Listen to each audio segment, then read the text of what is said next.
In 8 minutes, and we are starting with your first alert weather. Yeah, Heather, you're helping us get out the door, tracking rain for some of us right now. Yeah, we are still dodging a few more raindrops. A lot of you actually have wet streets, which I know Olivia's keeping an eye on, but you can see that kind of grayed out clouds and fog and wet streets from downtown Knoxville, where that rain has now moved into East Knox, Sevier County. Now notice it's kind of sandwiching Jefferson County. So this split here, for example, what's moving in East Knoxville will be moving across Jefferson County this hour. So what that's going to do is continue to provide you some moderate to heavy rain across Jefferson County, closer to Kodak 653, Douglas Lake 727, English Mountain about 738. But that's just the rain we have now. Honestly, the next chance for rain will slowly start to creep back up on Thursday. Notice some stray rain mainly in our higher elevations Thursday afternoon. So what we're doing here is bringing the humidity back up, and then storms across the southeast to start lifting up into our area. So that's why we'll have that rain chance gradually returning to end the week. All right, Heather, thank you.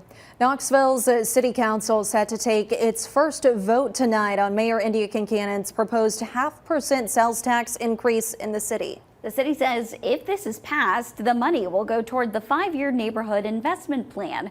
They say that plan prioritizes infrastructure needs like sidewalks around schools, greenways and parks, repaving more roads, and adding 1,000 affordable housing units. We're going to be following tonight's meeting closely. We'll let you know what happens. We do want to remind you, even if City Council does pass this, the measure is ultimately up to the voters in Knoxville.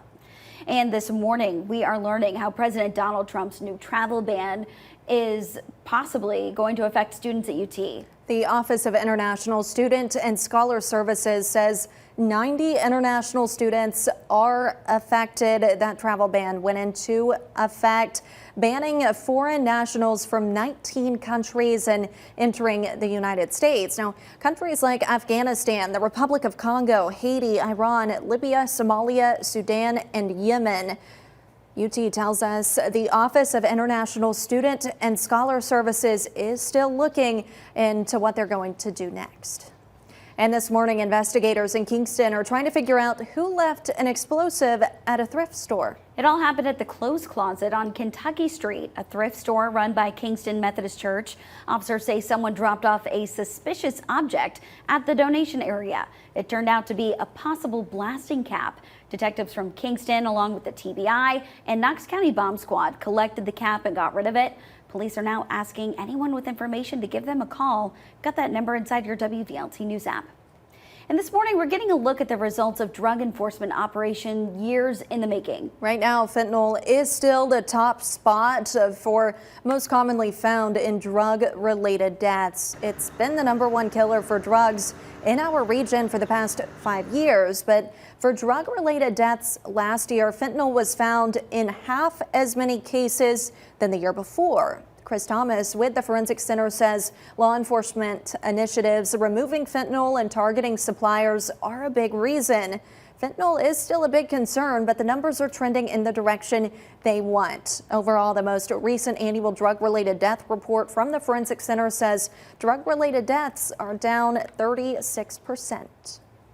Well, Jazz on the Square is back tonight at the Market Square stage in downtown from 7 to 9. You'll be able to listen to Vance Thompson and his band. It's all free. Just make sure you bring a chair with you. Jazz on the Square is every Tuesday night through the end of the month. It returns in September.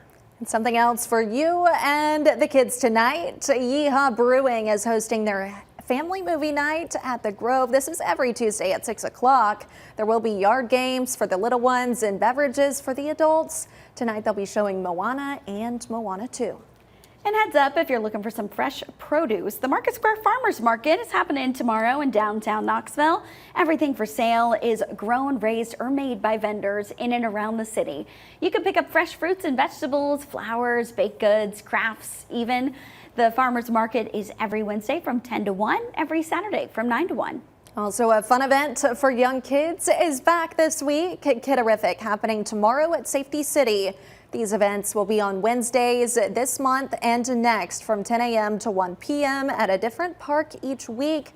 There's crafts, games, and different activities.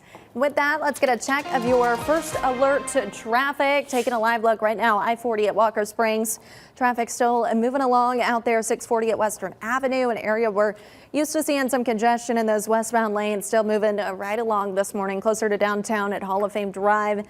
You can see east and westbound lanes moving. So here is a look at the map. Looks like we're moving for the most part out there. We're seeing some slowdowns on I-40 and those eastbound lanes near Paper Mill. I'll check that out, let you know if we have any issues further out. Traffic still moving. All right, if you are not looking at your screen, you're going to want to. Check out this amazingly dramatic view of the downpours I was just tracking for you, literally moving into the mountains. Sun breaking through, clouds, some pockets of fog, and here comes that downpour rolling up into the Smokies. Now, it'll roll on over to the North Carolina side of the mountains, but right now this pretty well summarizes exactly what our area as a whole is seeing. But we're going to move that rain out as well. 66 right now in Knoxville, 65 Morristown to 57. Jamestown, more fog and a little cooler in that northwestern half of our area, but we all share the transition over to sunshine. Got a breeze out of the southwest today, 76 at noon. High today, 83. We'll be in the upper 70s still at 8 o'clock. Again, just a stray speck of rain could pop back up this evening. Otherwise, really, we're dropping that humidity, clearing out the sky. Now, we'll have some areas of fog develop tonight, but I want to show you that it will be a little cooler. Upper 50s to low 60s will be your starting point tomorrow morning. Next couple of days, at least some good opportunities to get outside.